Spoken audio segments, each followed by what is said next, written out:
Has versus have. Proper grammar rules. It's important to know how to use the verb to have correctly. But what is the difference between have and has?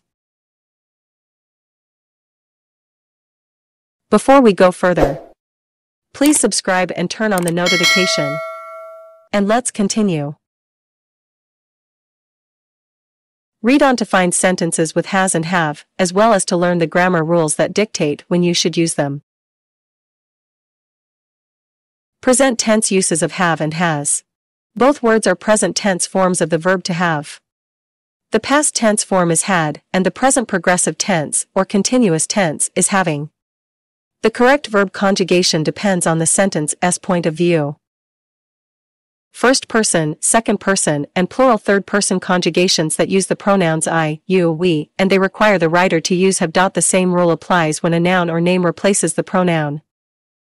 Indicating possession. One meaning of to have is to possess or hold something. There are several ways to use have and has to indicate that a person or noun is in possession of something. Some examples include: you have spinach in your teeth. I have spaghetti and meatballs ready for dinner. Noah and Steve have a bicycle they can lend you. We have no money left for books.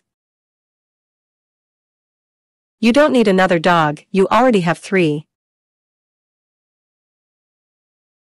I don't have time for this.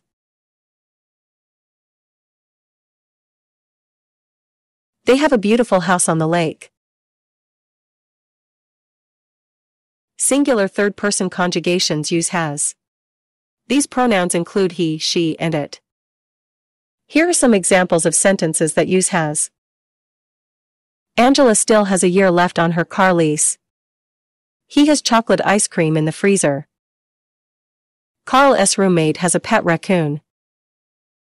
She has no idea that they are planning a surprise party.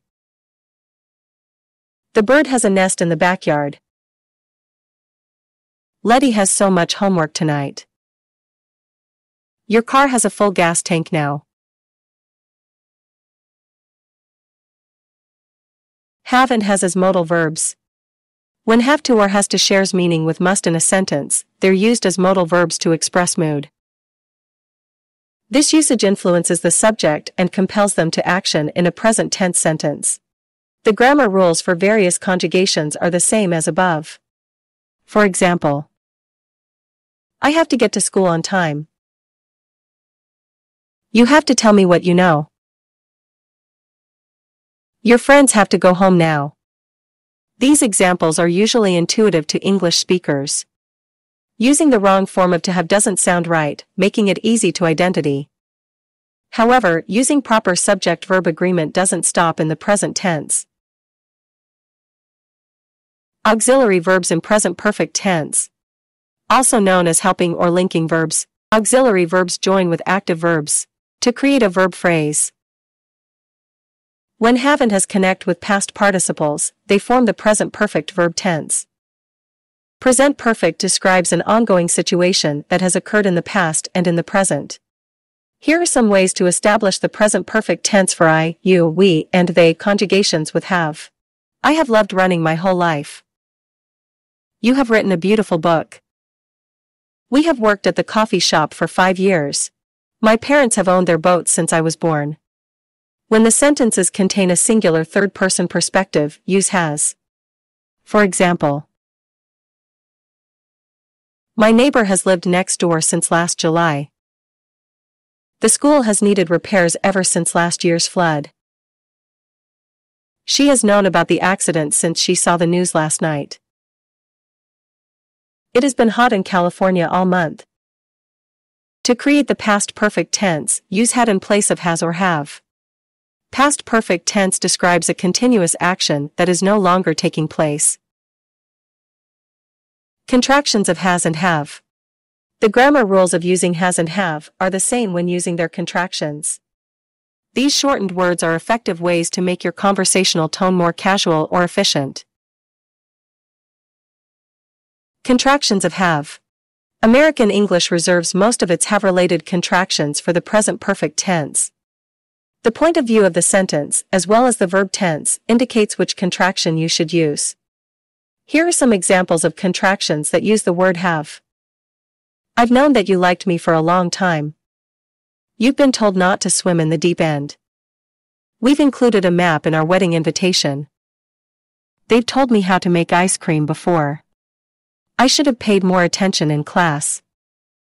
You would have turned right if the navigation hadn't corrected you.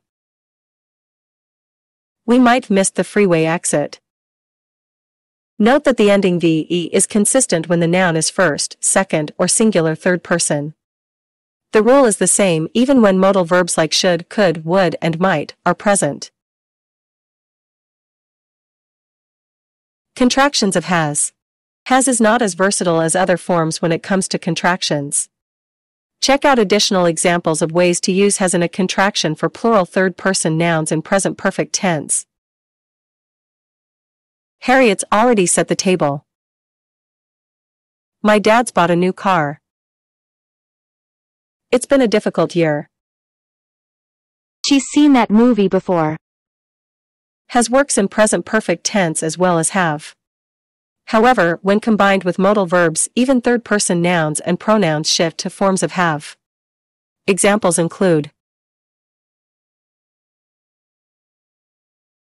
Harriet would have set the table. My dad should have bought a new car. It could have been a difficult year. She might seen that movie before. Modal verbs change more than just the mood of these sentences.